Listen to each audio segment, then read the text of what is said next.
What would happen if everyone on Earth stood as close to each other as they could and jumped, everyone landing on the ground at the same instant? This is one of the most popular questions submitted to this blog. It's been examined before, including by a Science Blogs post and a Straight Dope article. They cover the kinematics pretty well. However, they don't tell the whole story. Let's take a closer look. At the start of the scenario, the entire Earth's population has been magically transported together into one place. This crowd takes up an area the size of Rhode Island, but there's no reason to use the vague phrase, an area the size of Rhode Island. This is our scenario. We can be specific. They're actually in Rhode Island. At the stroke of noon, everyone jumps. As discussed elsewhere, it doesn't really affect the planet. Earth outweighs us by a factor of over 10 trillion. On average, we humans can vertically jump maybe half a meter on a good day. Even if the Earth were rigid and responded instantly, it would be pushed down by less than an atom's width. Next, everyone falls back to the ground. Technically, this delivers a lot of energy into the Earth, but it's spread out over a large enough area that it doesn't do much more than leave footprints in a lot of gardens. A slight pulse of pressure spreads through the North American continental crust and dissipates with little effect. The sound of all those feet hitting the ground creates a loud, drawn-out roar which lasts many seconds. Eventually, the air grows quiet. Seconds pass. Everyone looks around. There are a lot of uncomfortable glances. Someone coughs. A cell phone comes out of a pocket. Within seconds, the rest of the world's 5 billion phones follow.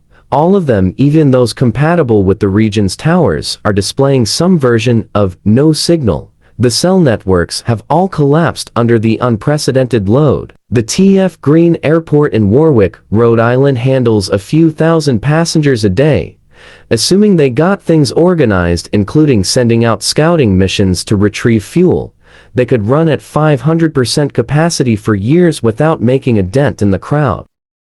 The addition of all the nearby airports doesn't change the equation much, nor does the region's light rail system. Crowds climb on board container ships in the deep-water port of Providence, but stocking sufficient food and water for a long sea voyage proves a challenge. Rhode Island's 500,000 cars are commandeered.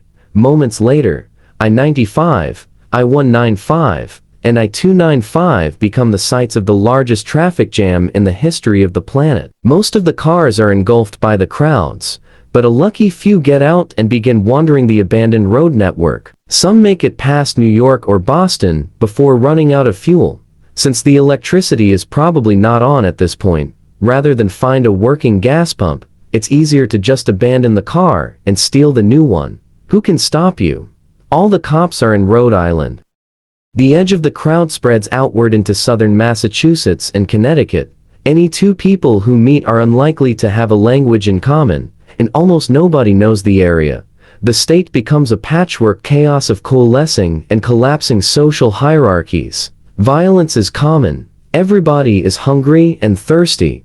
Grocery stores are emptied. Fresh water is hard to come by, and there's no efficient system for distributing it. Within weeks, Rhode Island is a graveyard of billions. The survivors spread out across the face of the world and struggle to build a new civilization atop the pristine ruins of the old. Our species staggers on, but our population has been greatly reduced. Earth's orbit is completely unaffected. It spins along exactly as it did before our species-wide jump. But at least now we know.